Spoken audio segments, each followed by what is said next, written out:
بسم الله الرحمن الرحيم. السلام عليكم ورحمة الله وبركاته. حياكم الله جميعا.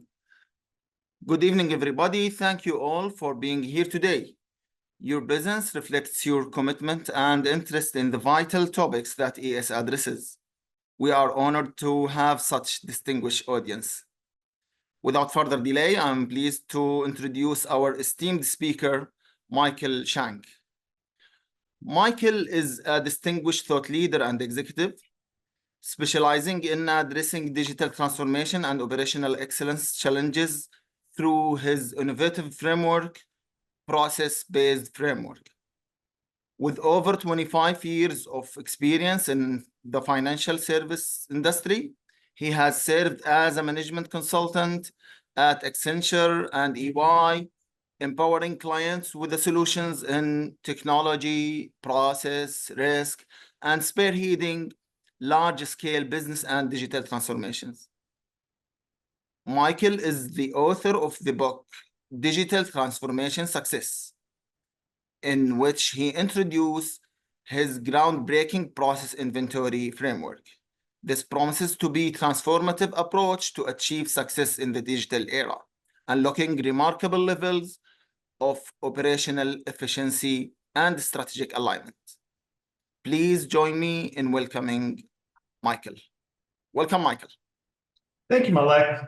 Thank you, everyone. I'm very honored and excited to be talking to you guys today. So I'll just kick it off. So Taming Chaos, delivering successful transformations with my business-based framework. So hopefully you get a lot out of this, and I expect it'll be probably different than maybe what you know about the topic. So hopefully you learn something new. So let me start off with just a couple stats. Why transformations fail, and you guys may have heard some of these stats, but it's generally accepted that 70% of transformations fail, and that the global spend for transformation programs is expected to exceed $3.4 trillion. Now that's I looked it up. There's only 5 countries that have a GDP higher than that. So it represents a massive amount of money. It represents lost investments, but more it's frustrated stakeholders, it's unsatisfied customers, and it's lost ground to competitors, and it's meant failure for a lot of organizations that just couldn't keep up. Before I move on, I just want to define a couple things for you. So, what is a transformation? A transformation is a profound way an organization, a profound change in how an organization operates or delivers value to their customer. A digital transformation, the kind of traditional definition is a change in how a business operates, leveraging advanced technologies like AI, automation, et cetera, et cetera. But I want to offer kind of a new definition for digital transformation. And that is really taking all the information about how your organization operates and runs and digitizing that information so that it's accessible to all. And that's kind of what you'll learn in kind of what I talk about here largely. So 70% fail, there's a massive amount of failures. What is the root cause? Well, let me just say this, ultimately, I think, and there's a lot of theories out there, and leadership not communicating the strategy, teams not being connected. There's a whole bunch of theories out there, which I think all make sense. But I think if you were to scratch the surface just 1 or 2 levels deeper, you'll realize that it's organizational complexity and the chaos of our organization. So a lot of the companies that we work in have complex people, process, technology environments. They have diverse teams, and these teams speak different languages and have unique perspectives. And I point to this, one of my favorite cartoons that I think illustrates kind of this lack of a common language and inability to get on the same page. And this is, how a customer explained a tree swing, how the project leader understood it, how the programmer wrote it, how it was supported, how the customer was built. You can see that we all take kind of information and filter it through the lens of our experiences and our knowledge. And the lack of ability to get on the same page causes something like the dilemma that the tree swing cartoon kind of illustrates here. But then running a large transformation, it takes a multi-year, multi-program effort, typically with significant budget. And getting all of these resources online, in line over sustained effort becomes really challenging with all different competing priorities and et cetera. So really, I think that, why do the 30% succeed? I don't know exactly, but I think a lot of it is they have transformation leaders that have superhuman capabilities. And what I mean by that is they know everything that's going on and are able to direct the resources in kind of the right way as a orchestra conductor would do. Obviously, that's not scalable for large organizations. So I think, largely what you'll learn in here is a solution to this challenge. So I wanted to start with this one, and you guys may have seen it. I think it was a viral post and probably how I got connected with Malik as well. But if there is one thing I want you to take away from this, it's a paradigm shift is needed in how we and how you guys, I think, should think about the topic of process management. So I believe that conventional thinking has been limited and or wrong. Like conventional thinking is process management is all about understanding how your processes work so that I can improve them, optimize them, fix broken processes, et cetera. All great stuff, and I think that's absolutely needed. But I think to me, process means so much more because it is truly the connective tissue for how your organization works. It's the key to unlocking organizational knowledge. It provides that common language to facilitate alignment across different individuals and teams. It connects the dots. And I always talk about this story, and I relate it to Google Maps. So if you think about Google Maps, it is a massive data integration problem because they have restaurant ratings and traffic information and satellite imagery and street imagery. And all of this stuff has to be aligned to what Google Maps calls the ground truth. And the ground truth is just really their anchor for how they align everything. So everything, and Google's ground truth obviously is the physical environment. So everything has to resolve to that physical environment and has to be accurate. Now, if you're trying to collect all organization for an organization, you need a ground truth. And I think that ground truth is process. And if you think about it logically, you don't implement software. You don't hire people. You don't do risk management. You don't, align your data without first having a business need. And that business need, whether it's creating a product or selling the product, servicing it, or whatever it may be, that need for a process drives everything. So that's why, and I've kind of used the term in my book, this is kind of how you do an organizational ontology is you need that key that you can anchor everything to. And I think that's process. So, it takes process broader and makes it kind of the cornerstone for all knowledge. So what I'll cover here is why process inventory, the case for it. I'll talk through what process inventory is, and then really how you drive enterprise value, leveraging this topic of process inventory. All right, so a little bit who am I? So as Malik mentioned, I spent most of my career in consulting. So my first 13 years in Accenture, and I started as a technologist. I was a Java C++ programmer. I was a solution architect. I led large development programs, but my kind of frame of reference was everything technology. For me, if I delivered code on time, with low defects, everyone was happy. But I don't really know anything about the business. So I left and I went to Bank of America for just under 2 years. But then I left and I joined EY, and I was there for about 10 years.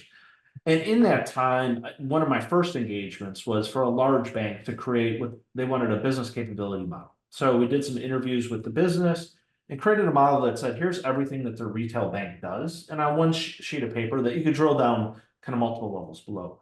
But to me, it was a huge epiphany moment. I was like, wow, like I get to know, because I came from technology, I get to know everything this business does, but which I didn't know before. And it just seemed so powerful to me of a way to connect everything together. So I dedicated the rest of my time at EY building a business architecture practice. And I realized business architecture is not enough. You have to go to the process level detail. So then I kind of renamed it to process excellence. But in that, I kind of tested it in various transformation scenarios. So from defining your transformation program, defining your strategy, doing risk management, designing technology architectures, et cetera, et cetera. And what I learned is this understanding of process kind of worked every time. So it was just, to me, it's revolutionary in terms of what it can mean for transformation. So I left the corporate workforce in March of last year, and I felt like I needed to get this on paper and get it out to people. So that's when I wrote Digital Transformation Success. You can find it on Amazon, and it just details everything about what this framework is, how you construct it, how you build a process COE, how you leverage it for value, kind of everything that you would need. So I'm not here to sell you a book. I'm here to sell you a concept. But if you like the concept, then I encourage you to buy the book. Okay, so why? Just let me get into the why and the case for it. So what is the key to transformation success? To me, that's getting your organization into alignment. And there's two parts to that. There's vertical alignment. So everything from your C-suite down to your individual contributors, that entire hierarchy, everyone knows precisely what their role is in the transformation and what they need to do to make it succeed. And then horizontal alignment. So we have a lot of teams with different perspectives, like business talks a different language in technology and talks different language in risk and operations and data, et cetera. Getting these teams on the same page so that everyone's working efficiently and effectively is really important, because now you're eliminating waste and you're getting much more collaboration. You're breaking down silos. But how do you get to alignment? And there has been a lot written about organizational alignment. You probably look at McKinsey or BCG or Bain or any of these. I'm sure Big Four, everyone's got a perspective.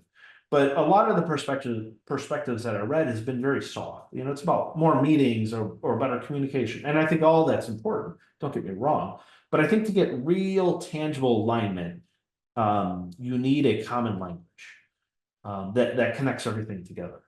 So how do you establish it? What would you, if you're going to define a common language, what would the criteria be? And I boiled it down to these four. Maybe there's a couple more, but the big ones is, if I'm going to define a common language, it has to be business oriented, because I need to run my transformation for what it means for the business and how the business is adding value to stakeholders and the customers. It's got to represent different levels of granularity. So being useful from the C-suite, that's defining strategy at the top, all the way down to lower level resources that are maybe doing programming or testing or an operations function. It's got to be useful for everyone in those different levels of the organization. It's got to facilitate that cross-functional collaboration, as I mentioned. And it's got to capture the idiosyncrasies of each organization. So, and I'll talk about this more, but a lot of people probably are familiar with APQC or capability models, and I think those are great and they have their use. But they're abstract, generic frameworks that don't cover all the idiosyncrasies of your business. So, as I thought about this, and obviously I spent a lot of time thinking about this in my career, the only candidate that could do that is process. And you can see the diagram on the right where I have each individual business unit, and then I do, collect the processes and the process models. All right, so a little bit more about the process inventory framework and some of the explanations. So as I mentioned, it's got to be a complete representation. Your process inventory has to be a complete representation of all the processes that your organization performs. So how do you get to complete? Well, you have to anchor to something that's complete, which the best anchor that I'm aware of is your organizational hierarchy, because you have teams that represent everything that you do. And what you do is you do an interview process, but you start at the top of the organizational hierarchy and you ask a simple question: what is it that you do? And they'll explain, maybe if you're at the top, I have a team that does X, I have a team that does Y, I have a team that does Z. Okay, great. Now you start mapping out that kind of structure. Then you go to their teams and ask them what they do. And then you go to their teams and ask them what to do. But you keep kind of iterating down until you get to everyone, and they tell you all that they do. And when they tell you, you translate that into verb plus noun terminology. So now you have a list of all the processes in a taxonomy type structure. And then, just because to me, quality and accuracy are paramount, because If people don't trust that your process inventory represent what the organization does, then people aren't going to use it. You're gonna lose a lot of credibility. So I go back up and I have people formally attest. Simple question: is this accurate and complete representation of what you do? I get an email sign off, or I get a workflow sign off, or whatnot. I go to their boss, and I go to their boss. Eventually, I have everyone within the organization that says, yes, this is a complete representation of all the processes that happen in an organization. So a little bit about the architecture. So some of you may have heard of business architecture and process management. I have found, and I used to be a member of the Business Architecture Guild, if you guys are familiar with it. But it's a body that cares about business architecture. They've created a business architecture body of knowledge, etc. And I think there's one thing that community and process management have gotten wrong, and that they view the world from different lenses, but they don't connect. So business architecture is all about high level, what are the capabilities of the organization so that they can enable senior leaders to determine what capabilities are important for the future, and where are they putting their money. Whereas process management is more at the ground level. How do things work so that I could fix them, re-engineer them, or whatnot. But what is needed is a single unified view of the organization. So I could look at something from the top and make strategy and investment decisions, and that connects with how things work at the bottom. So, but that's not just one model. So there's a lot of models that fit into this, and I start with at the middle here, the what. And the what is, there's two parts of it. There's the organizationally agnostic what, which is business capabilities. And then there's the organizationally aligned what, which is your process inventory, which is different for each line of business. But then as I identify my full process inventory, which is just a list of the process names that your organization performs, but I could take those process names now and I could detail those out in how they work in, say, BPMN 2.0 diagrams or whatever modeling standard that you follow. But as you do those processes in the process inventory, you want to collect a lot of metadata, and it could be specific to what you're trying to accomplish, about who my actors are, my systems, et cetera. You associate it with the processes and the process inventory. Now I start to identify kind of a single source of all operational intelligence that I could slice and dice for impact analysis or for a lot of various reasons. But that's process inventory is at the organizational view. But if I want to go up and understand kind of the end-to-end view, and when I say end-to-end, process is either from a value perspective, so how do I, from the start of an idea to delivering value, or from a customer perspective, the start of their interaction until they're done, those are going to cross organizational lines. So I want to create a different modeling structure called the value stream or the customer journey, and I want to connect that to my business capabilities and my processes. So it's more of a integrated kind of approach with various models in it, but it's important so that you could describe your organization in one single kind of way, but have different viewpoints depending on the level of analysis that you're trying to accomplish. Here's another part of it too. So process inventory is a modeling exercise, as I just went through in the last slide, but it's also a massive data integration exercise as well. And I mentioned Google Maps, and I think it's a great analogy, but there is a lot of repositories in the organizations we work in that have data about how our operations work. We have a systems repository. We have an HR repository for our people and our teams. We have maybe you could call it a GRC or risk repository, which has the list of our risks and controls. We have product catalogs, vendor management systems, et cetera, et cetera. There's a lot of data sources. Now, the trick for that is you want to take and those data sources are all managed in siloed repositories that are unconnected. So if you need to do some research on how a certain business looks, now you're going to have to go through a very manual and extensive effort to kind of research these different repositories and kind of piece it together. Now, if you do this, though, you take that data and you migrate it into a business process analysis tool. And there's a lot of tools on the market like Software AG, Eris, or Signavio, Celonis, iGraphics. There's GB Tech. There's a lot of tools that do this, and that's a fortunate thing because we're not, it's a fairly mature market and it's very easy to do. But then you see at the bottom here is just an example. So I have a system repository, and it has a lot of data: system ID, system name, system owner, et cetera, et cetera. I want to migrate that data over, and I don't need all the data. I just need really the key identifying data, maybe the system ID and the system name. I put that in a library that's housed in my tool. Now I take the system and I start doing associations between, what either the process name, when I say, okay, what systems support this process, or I could go down to the more detailed level, which is in this case, there's an activity that says send quote, and I realized, okay, that is executed on a system named credit request. I build that association. Now, ultimately, what I'm doing is creating a full operational intelligence repository that knows everything about my organization, top to high level granularity, low, all the data, everything. And that becomes, and what's important about that is it becomes a way to just slice and dice the environment to do impact analysis. Okay, I want to acquire somebody. Okay, what are their processes and where are the overlaps and how are we going to do this? I want to take out a system. Okay, what's the processes that support it, et cetera. What it really means is it takes knowledge that is in many organizations locked in a select number of subject matters experts' heads, and it democratizes it so that anyone could look at this and understand kind of how the organization works.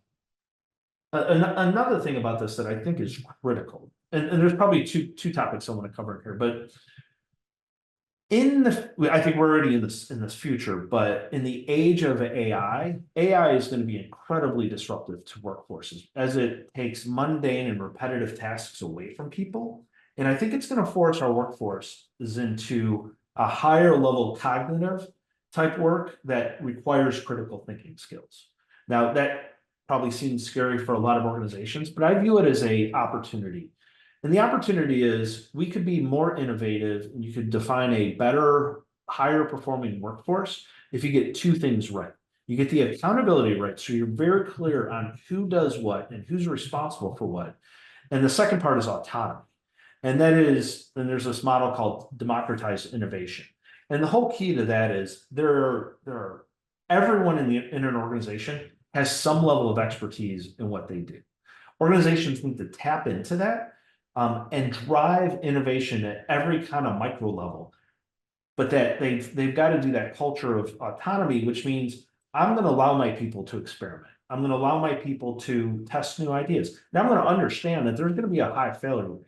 But there's going to be a lot of progress and advances in those failures because now people are engaged and people want to make their worlds better, et cetera.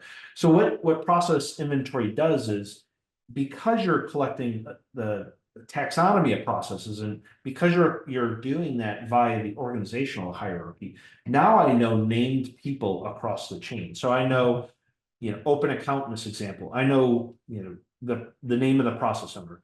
But he just doesn't own the process. His boss also has some ownership of that process. And that person's boss has ownership of that process. So now I have a whole hierarchy of ownership that goes up. But then now, because I've done my data integration, now I could look at other ownership. If I want to change an open account, and now I could understand what applications are tied to it and who owns those.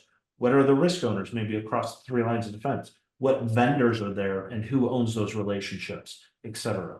So this is very critical to, and I'll say one other thing. Process ownership and process management has, for the most part, been defined by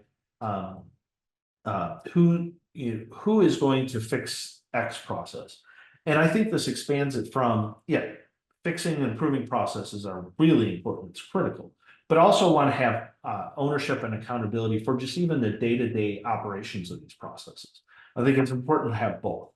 And I'll say one other thing too, and in this model, you'll see that business unit 1, business unit 2, business unit 3 have kind of account opening type processes. So you have open account, one business unit calls it open account, another one calls it onboard client, the other one calls it setup customer. Great. I always want to use the terminology of the business because at the end of the day, they have to agree that it represents what they do. And it's got to reflect their language because you want them to take ownership of it. But but I want to capture all of those because those may or probably have different people, may have different technologies, different risk profiles, different everything, right? So I need to understand all those nuances. But I also want to use a standard model, like a business capability model or an APQC process model to identify, okay, so these are all, and I use the analogy process dictionary versus the thesaurus. Process inventory gives me the dictionary because it helps me identify every process that happens within the environment. But I want to thesaurus too. I want to know the like processes that happen across. Because now if I have a mandate that I want to standardize how account opening works, then I need to understand those nuances. I need to understand the ownership. I need to look at variations so that I can suggest how they come together. Maybe it's in a shared model. Maybe you collapse some of them. Maybe you outsource it completely. There's a lot of different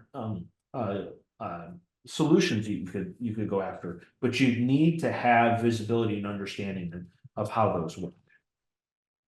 All right, so just to take this from conceptual to real, I created a process inventory for my own company, Process Inventory Advisors. And I hope you could see this, and if you guys are familiar with APQC or business capability model, you kind of know what those are conceptually, but I'll tell you, it doesn't give you the level of detail of what actually happens on the ground. So, in this case, I think this is very explanatory of what my business does. So I do consulting services, which means I engage prospects. I create, I listen to their needs and I create proposals. I deliver consulting services and I have to do client invoices and get feedback on how we're doing. I'm doing training. So I'm creating webinars and developing a 3-day training class. And I'm going to have to do all that stuff to get that side of the business going. I do a lot of promotions on this concept. I publish articles, I post on LinkedIn, I do podcast interviews, etc. So I won't go through this all, but I hope as you look at this, you realize just, what this could mean for your organization. And, when we open it up for questions, I'd love to get your thoughts on in the clients that you work with and the businesses that you serve or whatnot, or that you're employed by.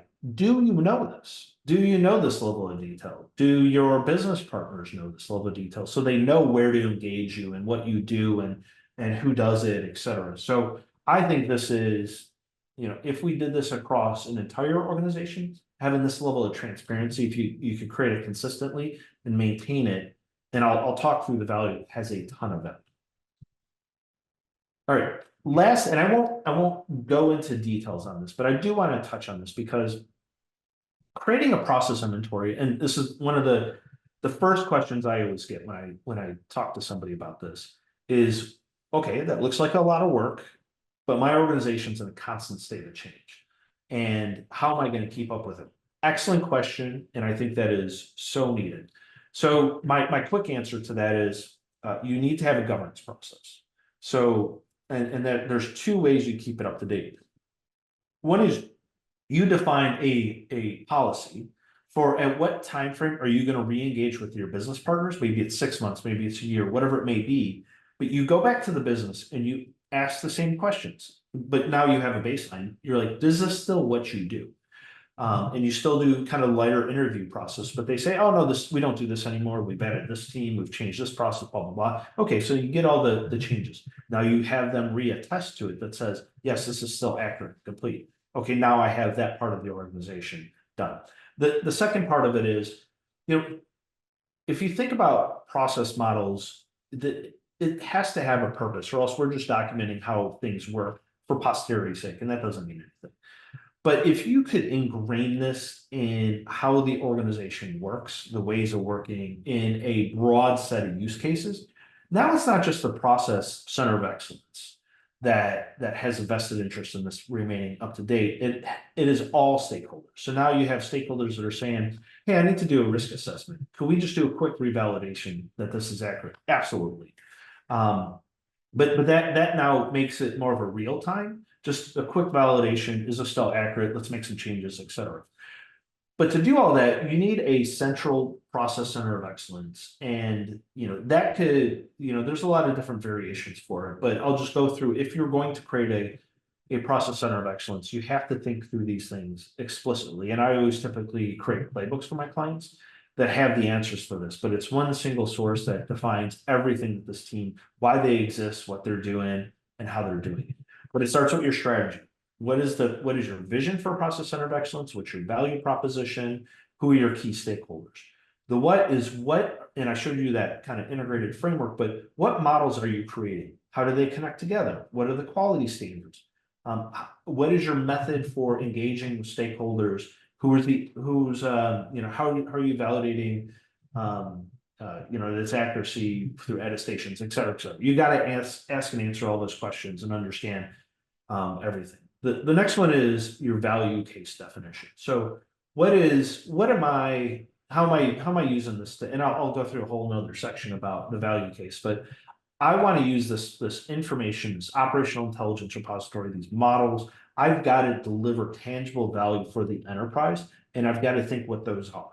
And I've got to think through what my current methodology for delivering change or doing risk management and how that methodology changes now that these stakeholders are armed with all the information about how your business works. You have to think through your operating model. So that's internal to the COE. What are the roles and responsibilities? Who's creating models? How are you managing tools? All that kind of stuff. And external to the team. So what is a process owner? What is a value stream owner? How do product managers? You have to think through that whole thing, because ultimately, and I jump down to 2 is, if you're asking people to change the way they work, you need to be very clear on how what your new expectations are and train them so that they can be successful with those expectations. Tooling, I mentioned there's a bunch of tools out there. You have to obviously think through what tool your organization is going to get if you don't already have one today. And then what are your requirements for setup and what your users will look like. There's a lot that goes in there. And then delivery planning. So, and I'll say this one thing too, is, with something like a process inventory, I would not focus on, I've got to do a large enterprise to be successful. I would start with something small, maybe just one business unit, do a process inventory, capture this information, and solve whatever challenge is most pressing for them. Demonstrate results, and then land and expand, as we say. So but once you do that, you need to start thinking through, especially if you're going to start to gain momentum and start delivering at scale, is how am I going to do it? And that's, creating estimating models and delivery plans and everything that goes along with it. So, happy to answer questions at the end, but this is a whole topic I could spend an hour just on itself. Okay, so this third section I want to go through is delivering value. So, okay, now you have this process inventory, you have all this data collected, and it's great. It describes everything. Now, what am I going to do with it? And I just put some sample metrics in here, and that you could deliver. You could dig into these and define these at a much more granular level. But I just wanted to highlight a couple. So, transformation delivered. So, if you're running a large multi-year, maybe $100 million transformation program, you're going to be judged by, am I delivering within budget? Am I delivering on time? Am I meeting expectations of the transformation strategy? I think this can enable all of those. Excellent customer engagement. I'll talk through kind of how that works. Greater innovation. So it's all about unlocking knowledge and making it available to everyone so that everyone could look and see how things work end to end and make some improvements in just their little kind of slice of the world. Stronger risk management. There's a lot that goes in here, but I think it's important as you think through your strategy. What is it that is most problematic for your organization, and how does this framework going to help that? Or how are you going to define your strategy, your frameworks, your operating model to meet the needs of your business? Okay, so here's a fun diagram that I created just a few weeks ago.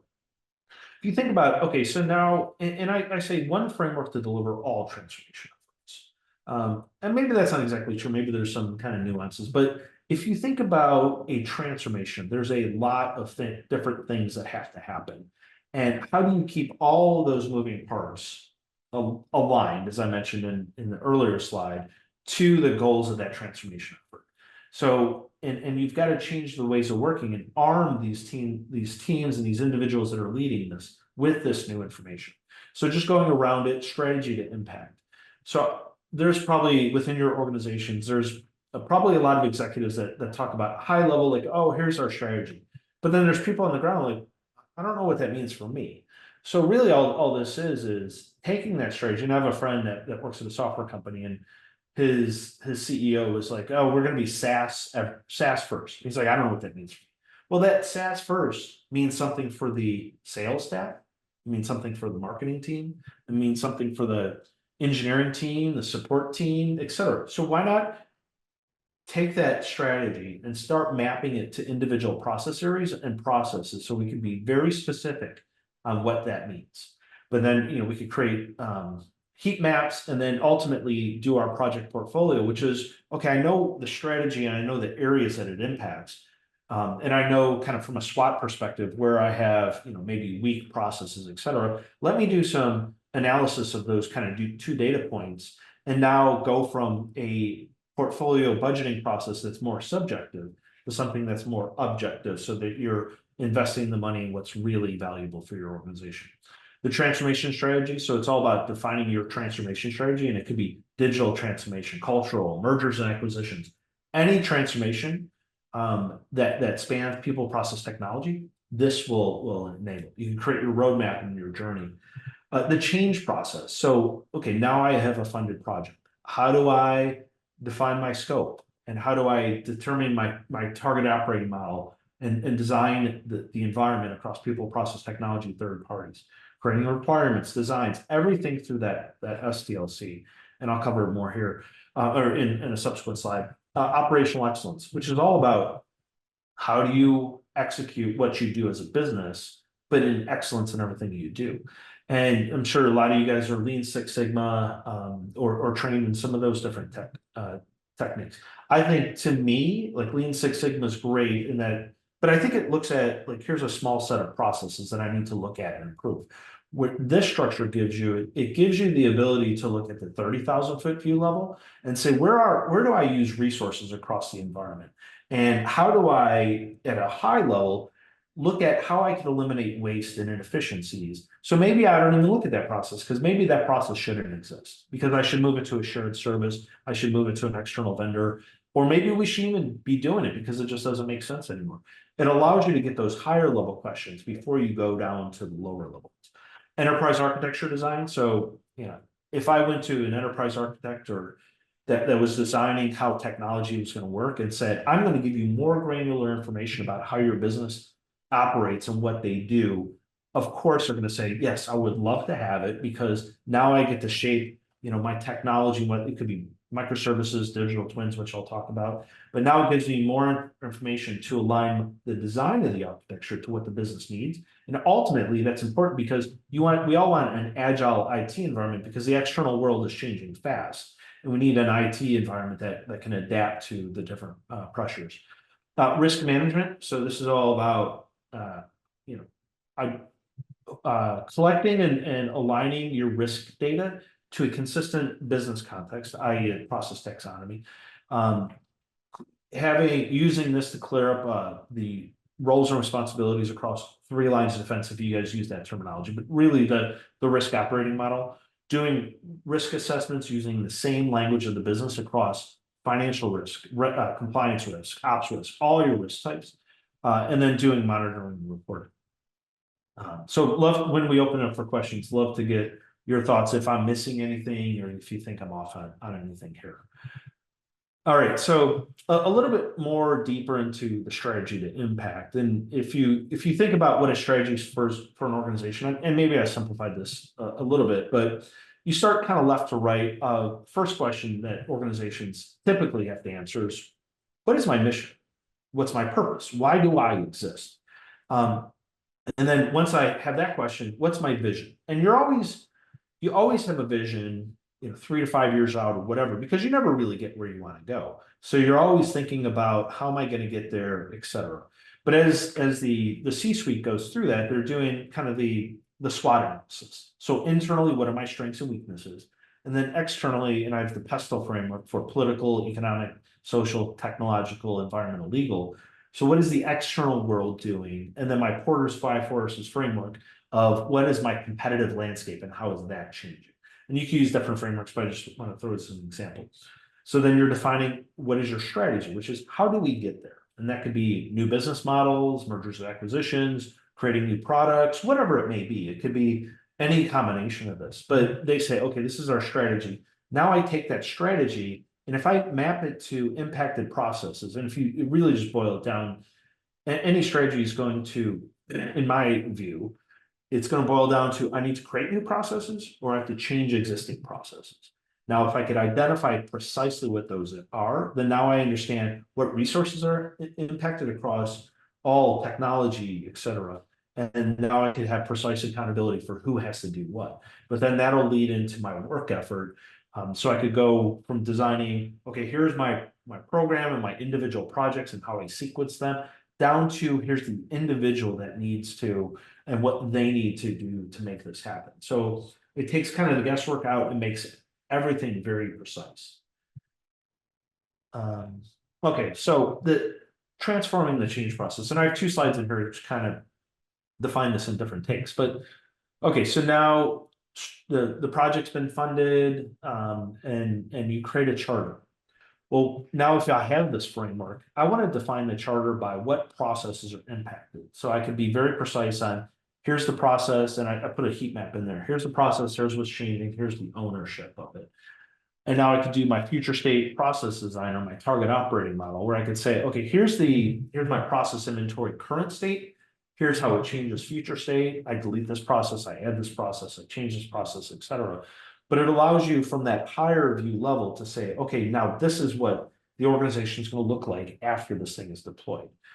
I could use that same framework and document requirements. And this is true for agile and waterfall. I mean, we could talk more about agile, but ultimately at the end of the day, you still need to connect what the agile teams are doing with what connects with the business. So, but I could do from high level, low level requirements. I could do my themes, epics, user stories, but it maintains that traceability between, what process am I working on and where does that fit within the organization and the entire accountability model. Control design. So you may have heard there's a lot of people that say control left from or shift left from a control design. And all that really means is I have now a risk operating model. I have risk people. And as I do my change, I want to bring them in early and say, okay, can we do a risk assessment? What risks are posed by this new process or this change process? And what controls do I need to implement so that when you deploy, you have the right controls and the right understanding in place? And then testing. So you may be familiar with the V model, but ultimately, if I'm going to do my requirements by the language of process, I want to do my testing by that as well. And that allows me now, because I'm anchoring to something that's more stable, I could create a consistent regression test bed of test scripts and whatnot, so that I can just continue to execute those in an automated fashion throughout different change. And then last, organizational change management. So, as I create this change, as I deploy it to the environment, there is a lot of people impact. So now I can understand, because I've mapped the process, maybe I know that the teams and what teams do what activities, and now I can understand, okay, current state, future state, what's changing. So I could align my procedure documentation. I could create job aids, I could create training, communication plans. I could be very precise on the impact of who's currently working in an individual process and how does their world change. And then lastly, on the bottom, this process aligned status tracking there's a lot of challenges in organizations that I've seen where business doesn't really have a lot of transparency in what's going on because it's all kind of mired in technical details. And maybe the team saying, oh, we're doing fine, but they don't really have an understanding. But now if you could say, here's a list of processes, here's how those processes are progressing through the different parts of the project, your requirements, design, deployment, test, et cetera. Now I can present a view of here is, in this common language, here's what we're changing, and here's how we're doing for all those processes that are changing. It's really just alignment of everything that happens in this change process to one common language. And I just wanted to present this. It's kind of the same message, but it's a different view, which here you see the taxonomy, and I go down to the processes at the lower level. But then there I can say, okay, now everything in green is in scope. Okay, now I document my requirements for that process.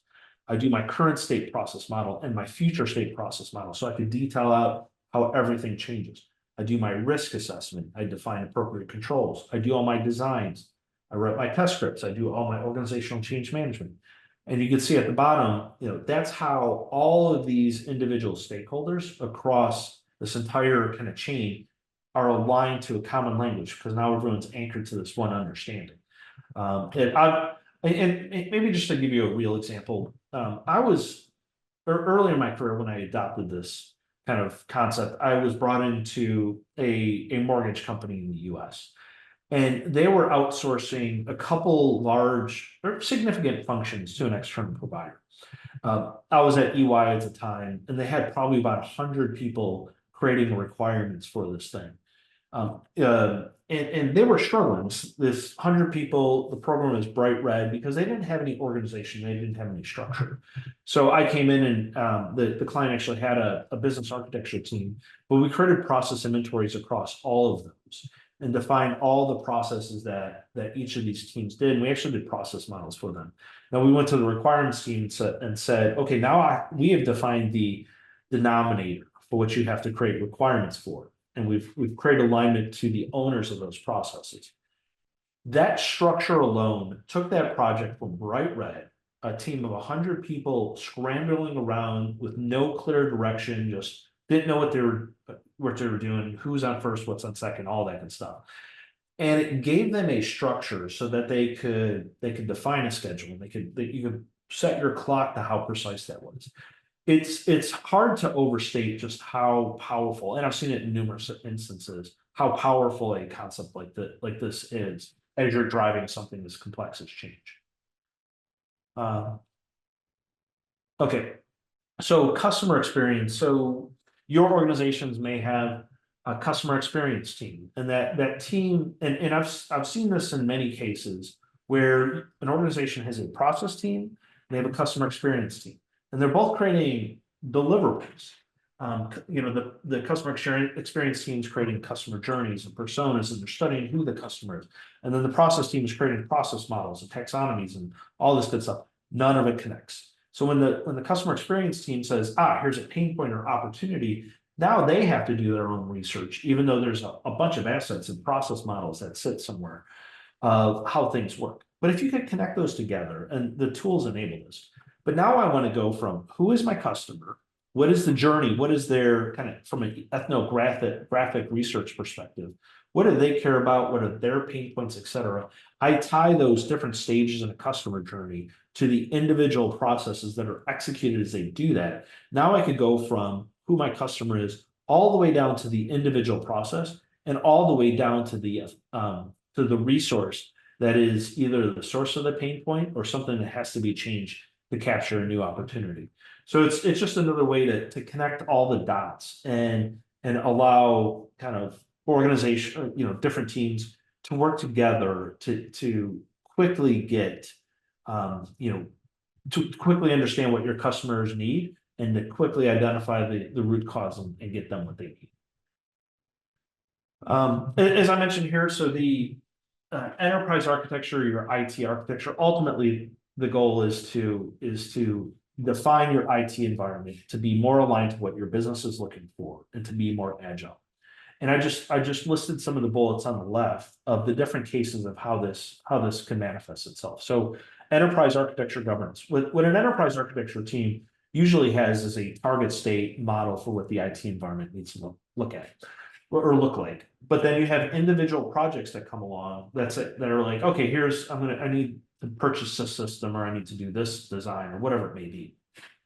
And enterprise architects are always fighting a battle because they've got this kind of idea of what the design needs to look like, ultimately the target IT architecture looks like. But then you're fighting the battle with the business that says, I don't want to pay for what you think's aligned, and I need to get this quick. So whatever, just put some band-aids on it, put it in, and I want to hit my target. But now if you arm enterprise architecture teams with more details, now they could proactively work with, how they're gonna meet the business's needs in an expedited fashion, and also hit their target design. Intelligent process automation. So I'm sure a lot of you guys do intelligent process automation, RPA, or whatever it may be. But to me, it's all about understanding what processes am I impacting? How do those processes connect end to end? Because you can fix a process, but if a upstream or downstream process is broken, you may not be doing anything ultimately for the end user. And also I've seen a lot of teams that pick processes that aren't valuable or important. But now if you have this one kind of model, and I put it in a heat map, but now I can go to the senior leaders and say, what processes are the biggest pain points for you? And you can get alignment from a leadership level and what those problems are so that you're working on the right processes. You have all the right data so that you could do better intelligent process automation design. Digital twins, I'll talk about that. Business-led later. I'll talk about business-led modular architecture, which is microservices.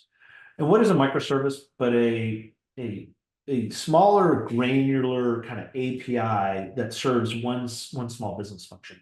If you look at a lot of literature of how microservices are designed, they're designed typically with capability models.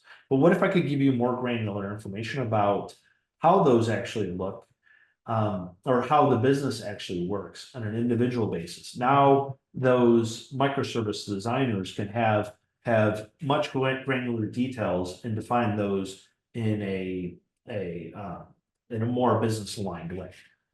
Companies like Netflix have gone really big with this concept of microservices, and it's enabled them to change rapidly, obviously, given the volume that they have. Application portfolio management. So our organizations have a lot of technical debt that's accumulated, a lot of overlap, et cetera. But now if I could look at, when you're doing application portfolio rationalization, there's two questions that you always ask. One is this the right business fit? And is this the right technical fit? Now, if I can map all of my technology to my process environment, and I can look at across it from a thesaurus perspective, maybe your capability model, et cetera. Now I can say, okay, why do I have 5 systems that do the same thing? And now I can start, does that make sense? Or should I migrate everyone to one system?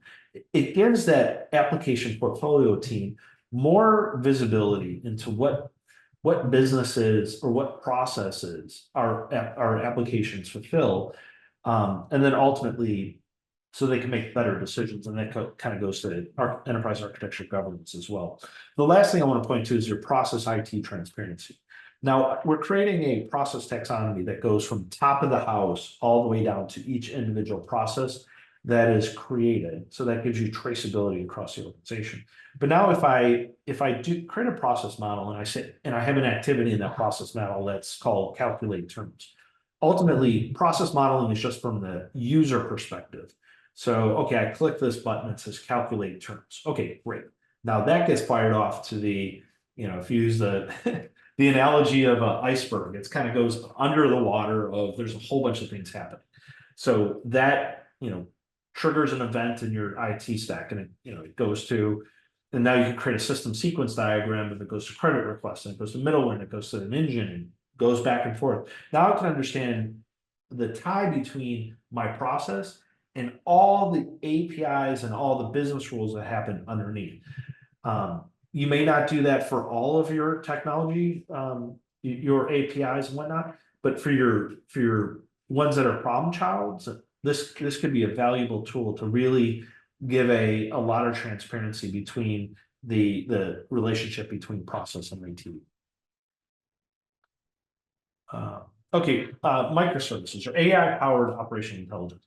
I think this is a big topic that I think will become bigger. Okay, so if you think about AI, in my point of view, AI is important, and it's obviously we're not putting that genie in the bottle, so we're going to have to learn to kind of work with it going forward.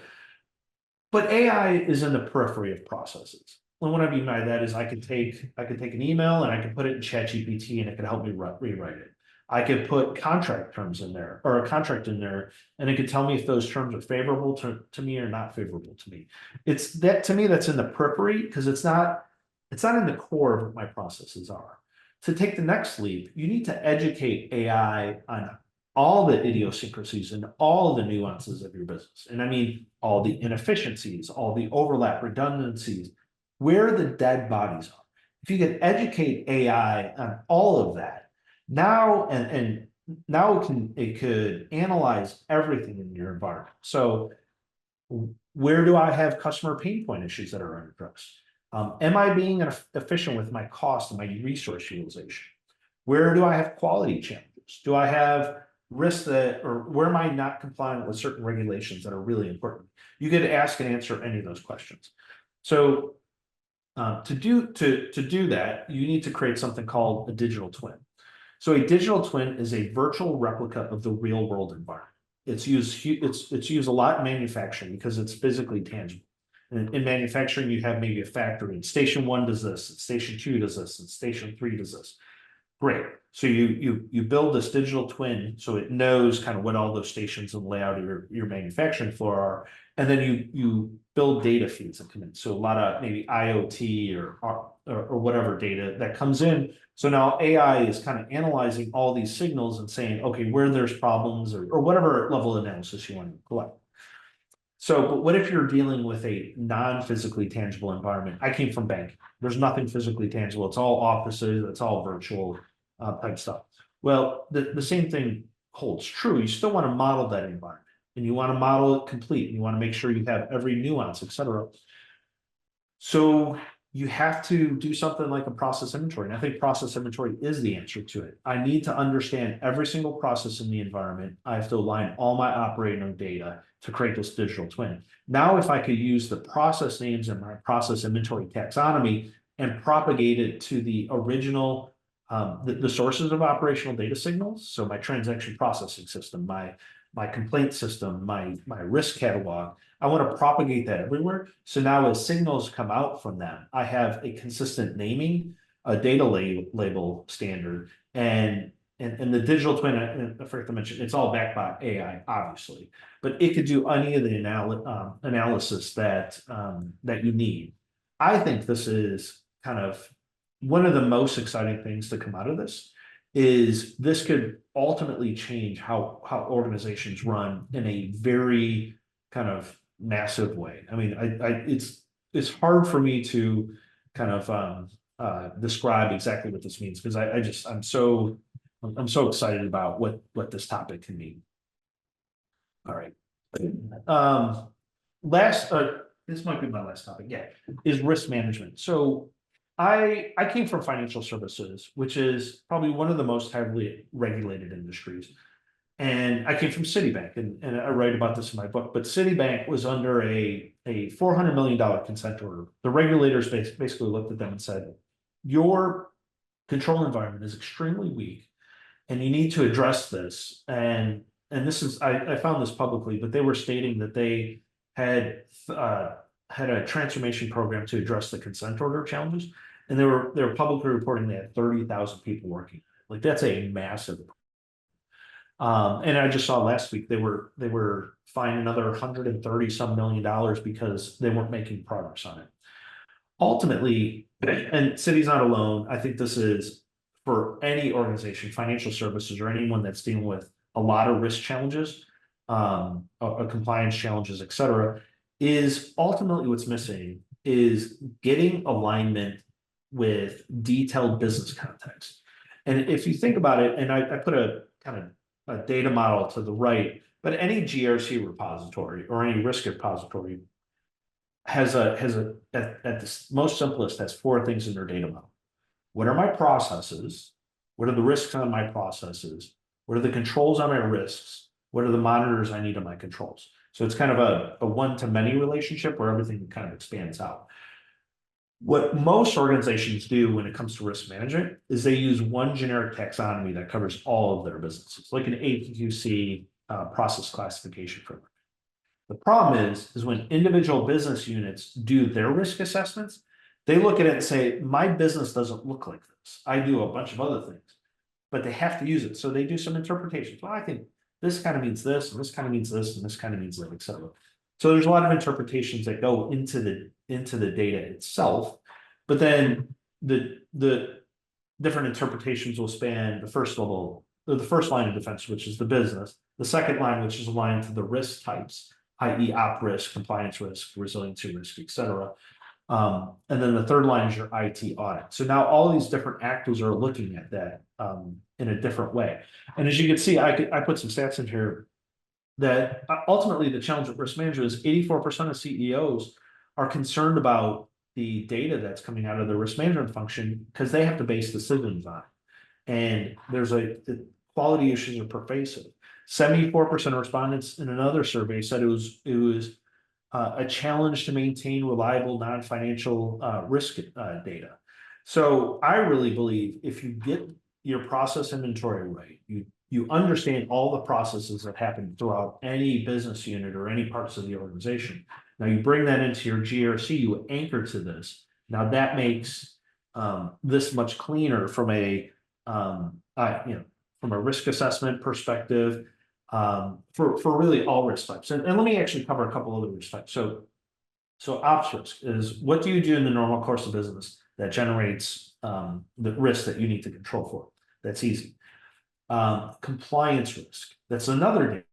So there's a finite amount of laws and regulations. And what organizations need to do is they need to interpret what that means for them. And that's called your obligation. But once you have your obligations, and that'd be kind of lawyers and the compliance teams, but once you have your obligations, now I can map that to individual processes that need to comply with that obligation. Okay, great. Now the business and the risk teams will say, okay, what are the controls that I need to put in place so that I can comply with it? So it just makes that lineage of data very clean. And now there's no guessing of what process has to control what obligation. I have it all in a structured way. Op resiliency, I just penned an article that I'm hoping to publish soon, but there's in the EU, there's something called the Digital Operational Resiliency Act, but there's a lot of bodies around the world that are creating rules and regulations and expectations for resiliency. What is resiliency? But understanding what are my processes, what are critical processes that I need to maintain in the event of an adverse action, like a hurricane or whatever. But I need to keep certain processes working so that my customers get what they need. Maybe I don't need every process working, but organizations now from the IT environment need to look at those processes and say, okay, I built in the right redundancy? Am I doing everything so that this process is actually maintained?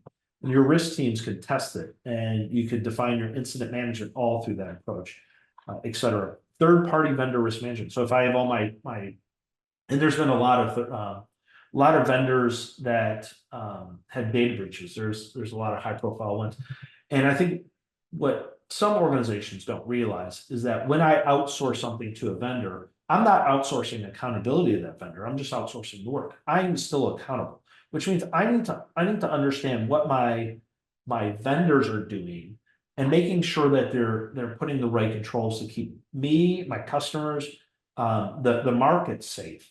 Are they doing the right data protection so there's no data leakage? Things like that. Are they complying with regulations that I need to align? So now if I in the whole kind of operational intelligence, I have my process inventory, I have it aligned to all the third-party vendors.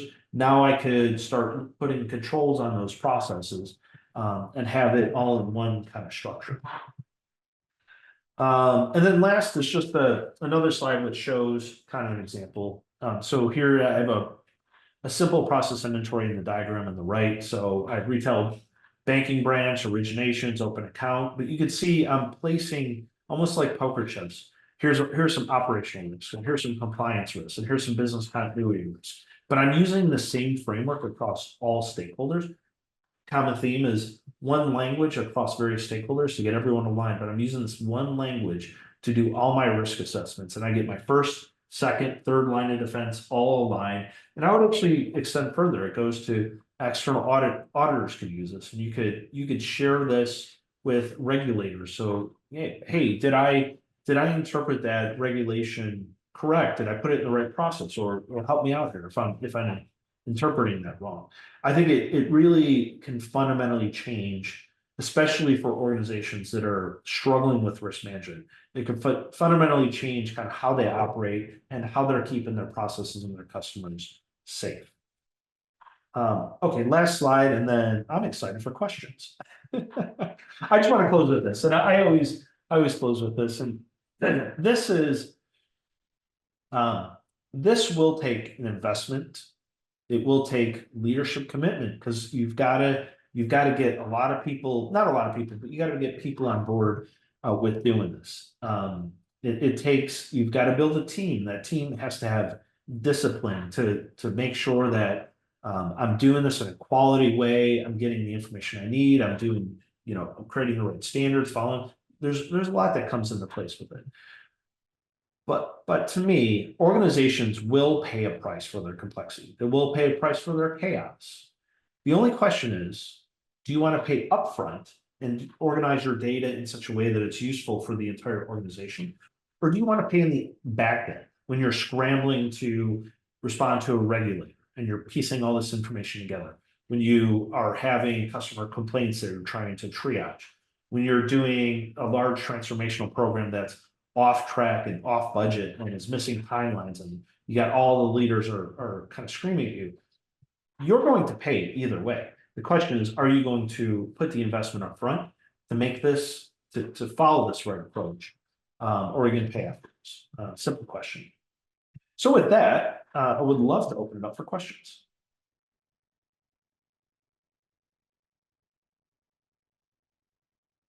Thank you, Michael. Thank you, everybody. And Maymoon, please allow anybody to start questions. I will type some questions that coming as direct messages. One question from Abdul Latif Al Mutairi. He's asking, is excellence part of CSI, the 7 steps? May you go to the 7 steps? Maybe you will answer it well. What is CSI? May you go to the journey of 7 steps? Oh, this one. Okay. This one? I think this one. Am I right, Abdul Latif? Abdul Latif, you can open the mic and ask the question directly.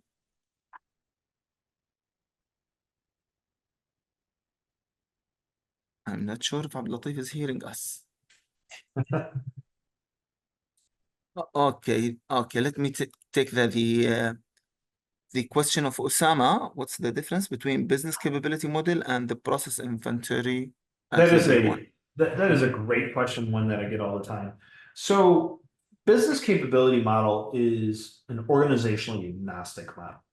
And you could look at all the literature from the BA Guild or whatever, but the thing with the business capability model is I'm just identifying a capability. And that could be customer management, account management, etc. But that capability is just represented once, regardless of how many times I do it in various different organizations. Which is good in some ways, but it's limiting too, because I need to know the specifics of how my organization works. So I look at it as these are both very valuable things. The business capability model gives me the thesaurus, and process inventory gives me the specific definition of individual process.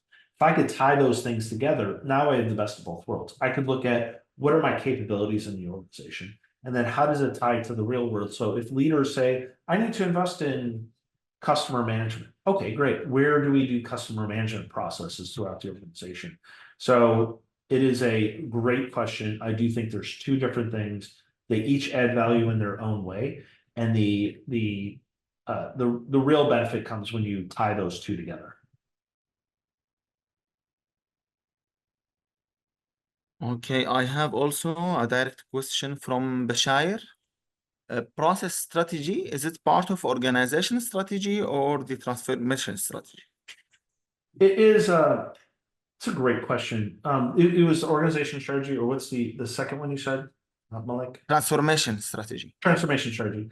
It can really be thought of both. Probably not organization strategy. I think of that as more people and teams and how you're operating. But ultimately, if you're going to do a transformation, if you're going to even operate with better excellence, you have to think about how you're going to do that. So I think I'd probably go latter of my transformation strategy.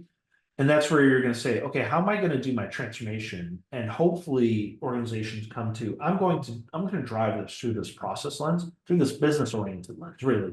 And that's, yeah, so I would make the trigger that, and then you could define the strategy ultimately to support the goals of what your transformation is.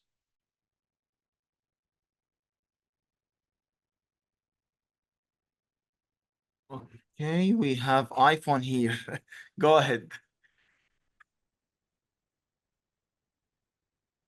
Hello, and thank you for this very nice, inspiring presentation. My question is a bit kind of maybe sounds pessimistic, but have you, I just want to your thoughts on the transformation process in the public sector, Okay. whereby it's less agile, a lot of inheritance, for example, for new leadership, and how would succeed? What is the most important recipe to succeed in the public sector, where the level of control and the rules and regulations are very strict, as well as there is no really measurable agility in the organizations as a whole? Yeah. Yeah. So can I just ask one clarifying question? So what is the biggest limiting factor to it? Is it just the lack of control, the high regulations? Like what's the big hindrance from your perspective? The bureaucracy in the public sector Bureaucracy. and lack of agility, and yet everybody is inspired with transformation. It's a human nature; they love to change. The problem is how to implement it in an environment or in the 21st century, where there are a lot of changes. Yeah. And also, typically in the public sector, you are inheriting an organization that is living in the past. Yeah. And despite your effort as a leader, there is a lot of problems with change management. In fact, that is the initial things to achieve. Yeah. So I think something like that, and I've thought about this with the U.S. government as well, but I think the transparency is the best disinfectant. So the more you can make, and obviously it's going to take leadership to, and I assume in maybe the public sector, there could actually be some active resistance to change. Because, and I wrote about this a little bit in a book called Parkinson's Law, but ultimately there's kind of a rule of bureaucracy that, as a organization grows, they start to leave their original mission and they start to adopt a new informal mission, which is sustaining the bureaucracy. So, the resistance part is I'm not gonna downplay that. That is real. But I think if you could use this to make everything transparent, put it all on kind of a, put that in front of everyone and say, look, we have 5 teams that are doing the same thing. We have 30 people that are doing something that's not. So if we could provide some of that analysis and come up with a complete maybe vision for the future and sell that to our leadership, then I think that's as best of a recipe for success that you're able to get, because ultimately I think you need leadership buy-in. Thank you. Hopefully that helps you. Okay, another question from Osama. Does your book cover the whole phase explained here? What was that question? Cover what? I will copy it again. How to compete? Okay, I will put it here. Does your book cover the whole? He's asking about your book. If your book covering everything mentioned here in the yes. in this journey. Absolutely. So there's 3 parts of my book. So the first one is about kind of the why. Chapter 1 is the why. Chapter 2 is about the process inventory framework. Chapter 3 covers the transformation strategy itself and how you define it and everything. The middle section covers operational excellence. There's 4 chapters. One is for operational excellence, another is the change process, one for risk management, another one for IT architecture. So everything's covered. And then the last 3 chapters talk about your process center of excellence. So how do you organize the team? What are the processes? What are the roles and responsibilities? What are the tool requirements? It covers everything. And I'll say this too, like, feel free to reach out to me if you guys, want me to address more questions in a smaller setting, etc. So I'm ultimately, my goal is to make this somewhat of the adopted standard. So happy to help you guys in any way possible. Thank you. Can I share the book title? Oh, I'll go to this. Digital Transformation Success. There's the full book title. From my side, I have a question. Yes. Are there any real successful experience in using AI in process management? Or maybe have they not seen the light yet? So a lot of these tool companies are integrating a lot more AI into it. And it's exciting. And I think there's 2 parts of it. One is AI to create documentation. And you guys are probably familiar with process mining, but there's a lot of information that you could collect in the environment and they could generate process models.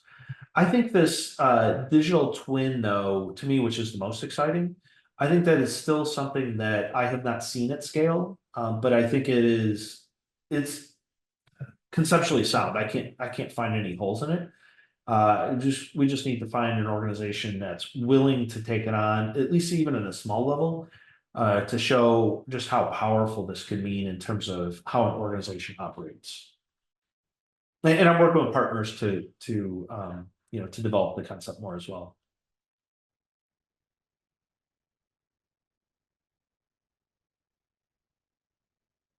Okay.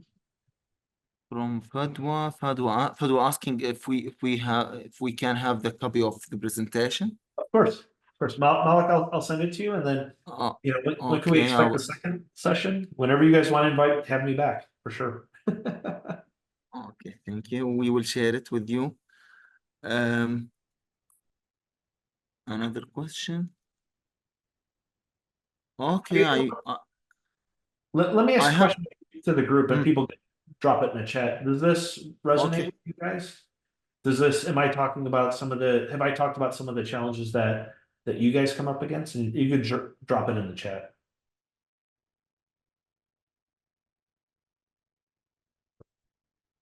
What is the most efficient option to request user stories? I don't know. Do you mean user story from an agile perspective? I think it's when you think about your change methodology, I think you need to define, how does process inventory play in the whole agile methodology? I think that's extremely important. In terms of, and I put a lot of stories in my book, both public information and my own personal stories of how it worked in specific scenarios, and you could certainly look at either of them. In the early and tentative stages, if I start a process inventory, will this hinder my progress towards advancing maturity stages? To achieve cross-functional? No, I don't believe so at all. In fact, I think that'll enable that journey, because now you're getting transparent, detailed information of how an organization works current state. And that information will help you define what your future state will look like. And not only that, now that you have kind of, okay, what's my current state process inventory? What's my target state process inventory? Now I can be very precise in terms of what the impacts are. So I can define my change strategy or whatnot. Great questions. Great. I love these questions. Integrated thinking and how to build integrated reports. This is another great way to do that, because now you have, and I might sound like a broken record when I talk about a common language, but this truly gives you a common language to report on a wide range of different topics, but it's all aligned to consistent business context. And that, I think that is important, because now people could read it and understand what business you're talking about and what is the status or pain point or whatever you're reporting on.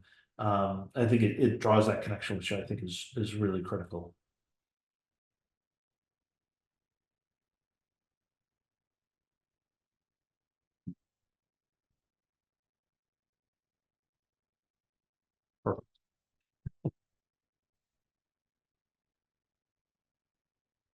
Any other questions?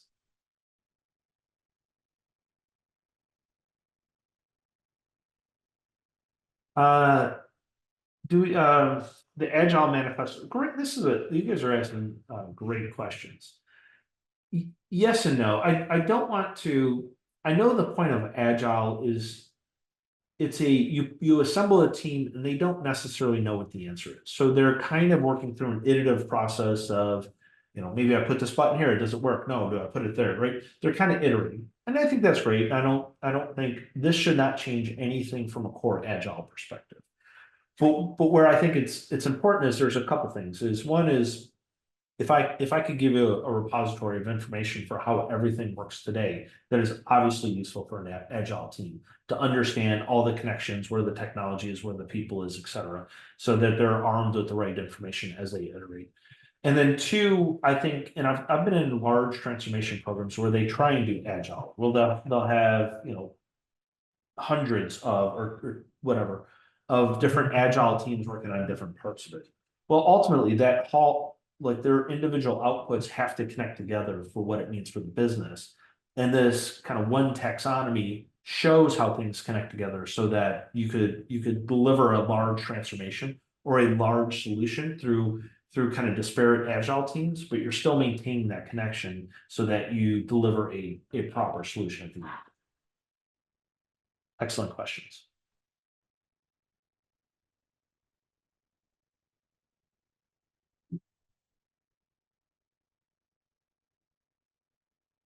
Any more?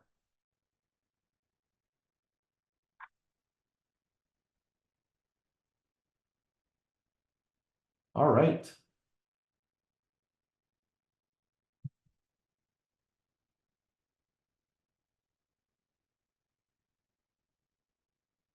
What are the potential challenges and ethical considerations? That's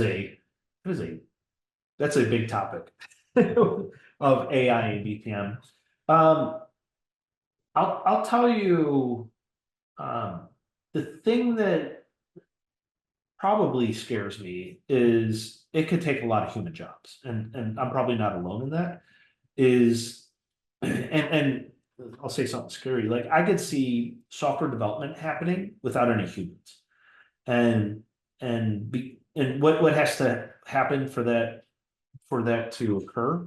Well, you've got to educate. There's two things. You need to educate AI on all the different nuances on your business, how processes connect with technology, what are the business rules in those technology behind the API. Like if you get educated on everything, now you can ask simple prompts of AI of, hey, can you implement this new technology or application or whatever your functionality, whatever you're trying to implement, and it could theoretically, create requirements, create designs, we know it can do software code, it can test it, it's really taken the CI/CD, continuous integration, continuous development, and expands it further upstream.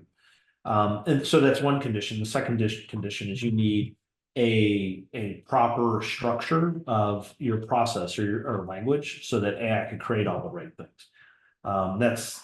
That's one consideration. So yeah, well, and I don't think organizations would let machines create and develop code without any human interaction, but it sure can limit the number of people needed, which will obviously impact workforces. And you still always have to be cautious of what it's created, because we all know that AI is prone to hallucinations and other biases. So that's a lengthy topic that could probably be discussed for another hour and a half.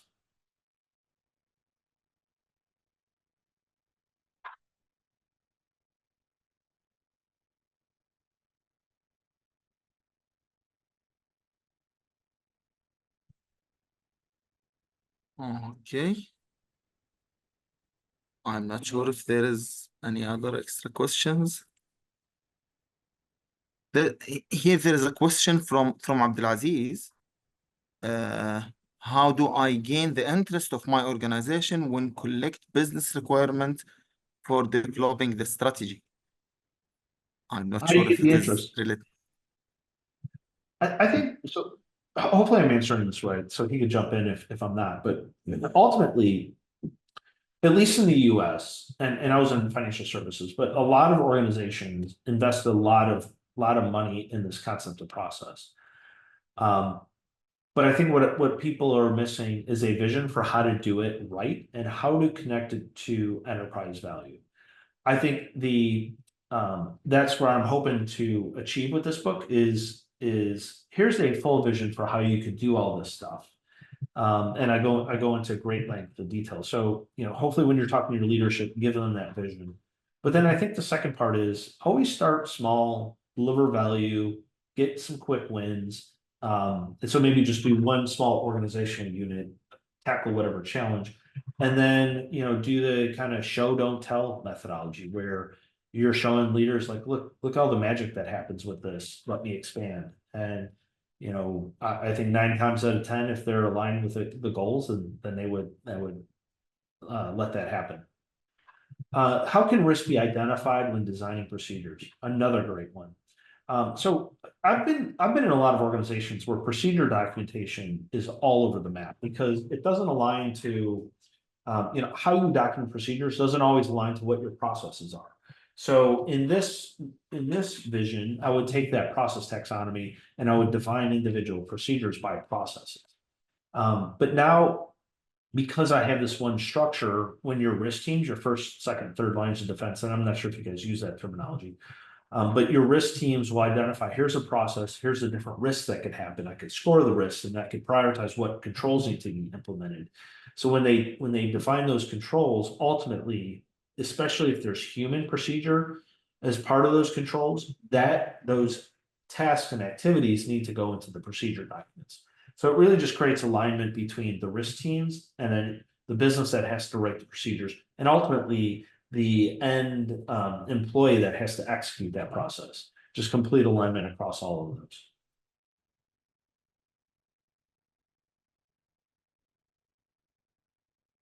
Oh, great one. Well, I think resiliency, I think, is a big topic, and I think it's all about understanding what your processes are. What are the potential external events that can happen? Political, natural disasters, whatever it may be. And then, what are my critical processes and are those resilient? And do I have the right processes? And then maybe, so that's from a process operational resiliency perspective. From a BPM initiative, and if you're going to create a process center of excellence, I think it's important to just keep adding, showing how this adds value. And I have not found really too many ways where this doesn't add value. So keep connecting it to, what is the disruption that your organization is facing? And how does this concept of process and process inventory tackle it? I guarantee there's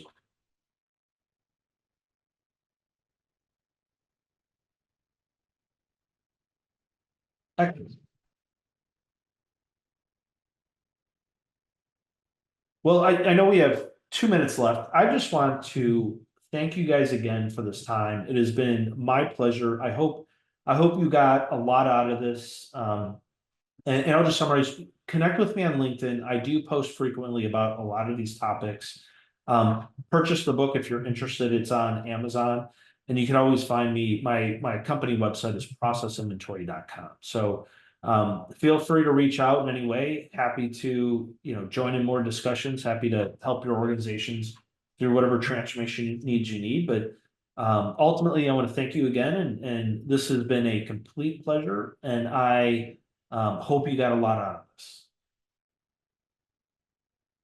Thank you, Michael. Thank you, everybody. Thank you. Have a nice day from your side, and good night for everybody here in Saudi Arabia. Thank you, Malek. It was great.